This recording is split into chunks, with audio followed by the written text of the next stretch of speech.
ئەمە چەکوشی سەرۆکی ئەنجومەنی پارێزگای هەولێرە کە بۆ بێدەنگکردنی ژوورەکە بەکاردەهات. سەردەمانێک ئەم هۆڵە بۆ تێپەڕاندنی پڕۆژە یاساکانی تایبەت بە سنووری هەولێر جمەی دەهات. بەڵام دوای بڕیارێکی دادگای فیدرالی لە 24 نۆی ساڵی 2023 کاری ئەنجومەنی پارێزگاکان بە تەواوەتی هەڵپەسێردرا. تا ئێستاش چارەنووسی ئەنجومەنەکان بەنا دیاری ماوەتەوە. دوای 2 ساڵ و 2 مانگ لە هەڵپەساردنی کارەکانیان، وەزارەتی ناوخۆی حکوومەتی هەرێم داوای زانیاری لە ئەندامانی ئەنجومەنی پارێزگاکان کردووە بۆ ئەوەی کار لەسەر خانەنشینبوونیان بکەن.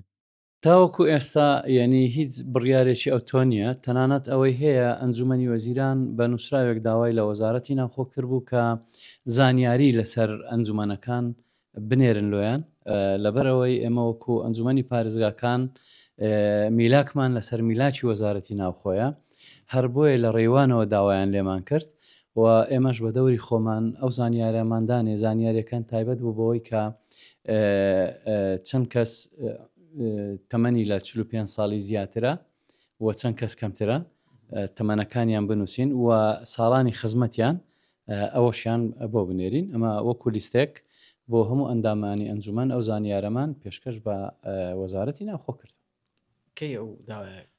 مانگونی وەک پێشی ئێستا دەبی، ئەمە تەنها زانیاری بوو، ینی هیچ شتێکی ئەوتۆ نەبوو بڵێن ئەنجومەنەکان خانەنشین دەبن یان نابن.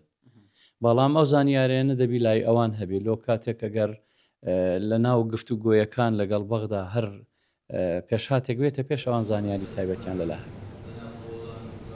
ژمارەی ئەندامانی ئەنجومەنی پارێزگاکانی هەرێمی کوردستان: هەولێر 30 ئەندام و سلێمانی 32 ئەندام و دەهۆک 28 ئەندامی هەیە. ئەگەر بڕیاری خانەنشینبوونیان بۆ دەربچێت، ئەوە هەر یەکەیان بە پلەی بەڕێوەبەری گشتی خانەنشین دەکرێن. بەڵام تا ئێستا دیار نییە بە یاسای هەرێم یان عێراقی دەبێت.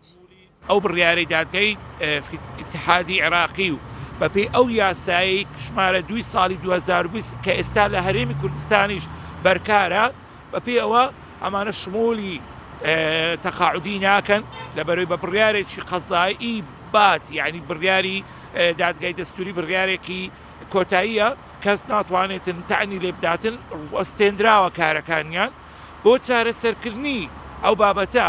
تەنها دووبارە دادگای ئیتحادی دەتوانێتن بڕیارێکی تری قەزایی لەسەر ئەو دەورەیە بداتن بۆ ئەوەی کێشەی تەقاعودیەکەیان چارەسەر بکرێتن.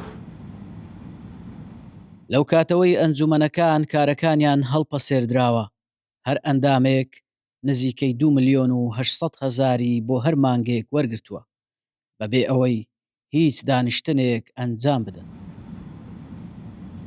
یەکێک لە بژاردەکانی بەردەم ئەنجومەنەکان ئەنجامدانی هەڵبژاردنێکی دیکەیە یان خۆ هەڵوەشاندنەوەیانە کە ئەمەش بەشێکی پەیوەستە با ڕێککەوتنی سیاسی نێوان هەرێم و بەغداد. ئاراس عەزیز، ڤار میدیا، هەولێر.